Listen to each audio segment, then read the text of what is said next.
Imagine waking up one morning and realizing that one of the most important industries in your country, the auto sector that anchors thousands of families and entire communities, might be hanging in the balance because of decisions made somewhere else, by someone who doesn't even live within your borders.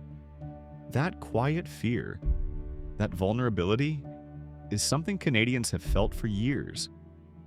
But today, something very different is happening. For the first time in a long time, there's a sense of pushback, confidence, and even a little fire. And it's coming from a place you might not expect. Because Canada isn't just reacting anymore, it's acting, it's planning. And under Melanie Joly's new strategy, it's beginning to redefine what independence looks like, economically, politically, and industrially, especially when it comes to protecting Canadian auto jobs. Before we dive in, if you're finding this topic important or insightful so far, please give this video a like and share it to help it reach more people who care about Canada's economic future.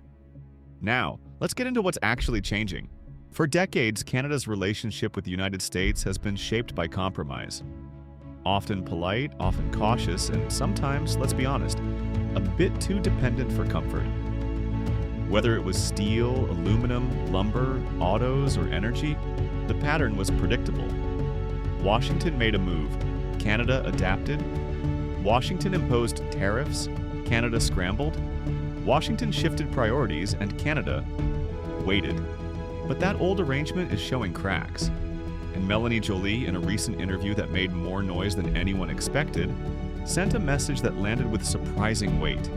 Canada is done playing the junior partner. She didn't just criticize U.S. pressure. She challenged the basic assumption behind it.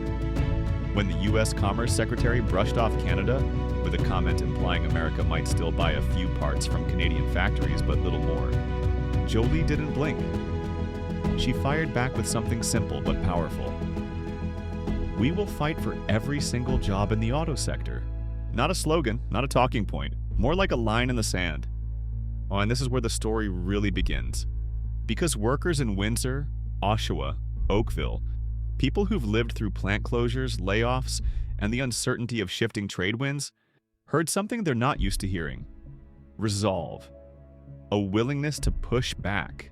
A sense that Ottawa is finally ready to stop waiting for American approval and start acting in Canada's own interest.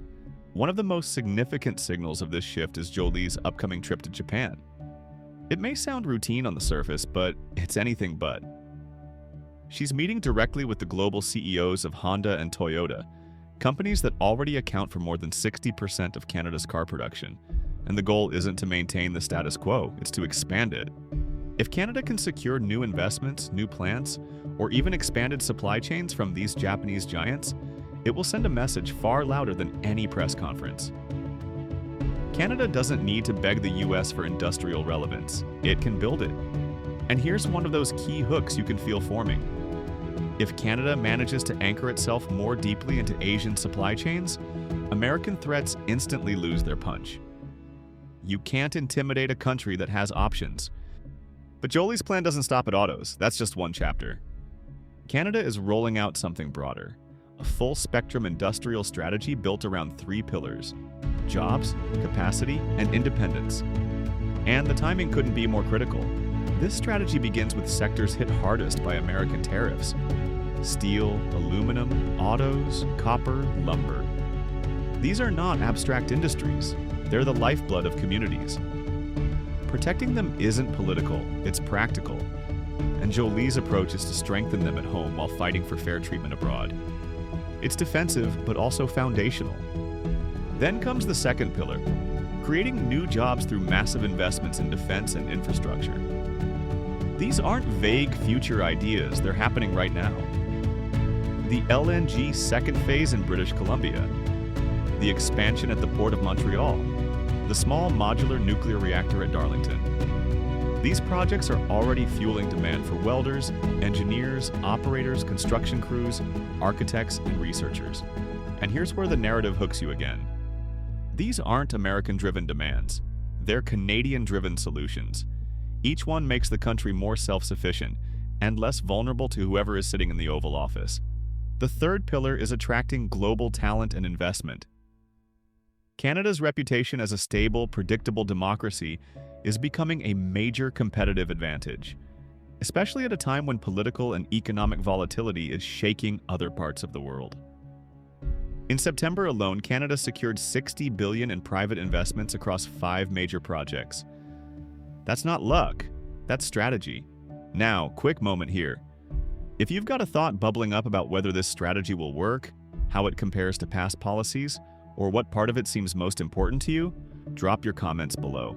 I'd love to hear your take, and discussions like these make the community smarter. Back to the story. Joly also emphasized something often overlooked: Canada's huge advantage in natural resources, especially critical minerals.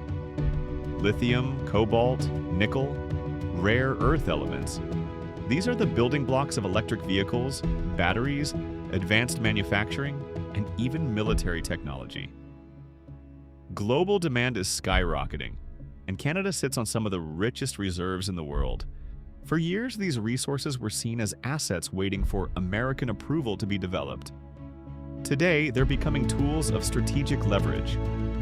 By investing directly into mining, refining, clean tech manufacturing, and processing, Canada can become a key global player, not a supplier waiting on U.S. tariffs, but a leader setting its own rules. Another hook comes into play here. If Canada controls more of its own critical mineral supply chain, it controls more of its economic destiny.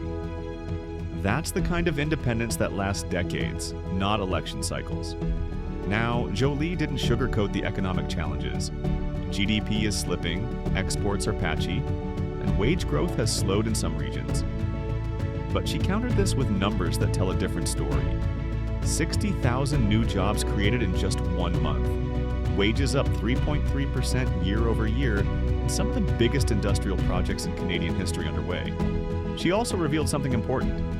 Canada is on track to meet its 2% GDP defense spending commitment, an additional $9 billion investment, by the end of the year. Not because Washington demanded it, but because Canada recognizes the world has changed. You can almost feel the subtext. Canada is preparing for a world where alliances matter, but self-reliance matters even more.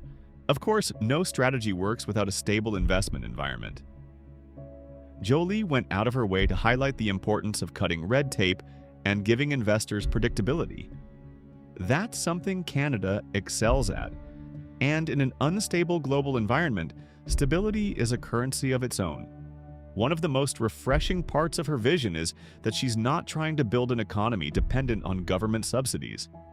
Instead, she wants Canadian companies to grow through long-term contracts, not short-term handouts. Contracts give companies confidence. They hire, they expand, they innovate. Subsidies, they come and go. And that brings us to what might be the biggest shift of all. Canada is moving from reaction to action, from waiting to initiating, from dependence to diversification. Diversification is not betrayal, it's survival. Canada will always trade with the U.S. It's natural, efficient, and mutually beneficial. But relying on one partner, especially one prone to unpredictable political swings, is not a strategy. Expanding relationships with Japan, South Korea, the EU, and India gives Canada insulation. It buys time, leverage, and options. And for the first time in many years, the message coming from Ottawa is unmistakable. Canada has options. This moment feels like a turning point, not because of a single policy or speech, but because of the mindset behind it. Canada is no longer waiting for Washington's approval to shape its economic destiny. It's designing a long-term plan that strengthens jobs, fuels innovation, secures resources, and prepares the country for a turbulent global future.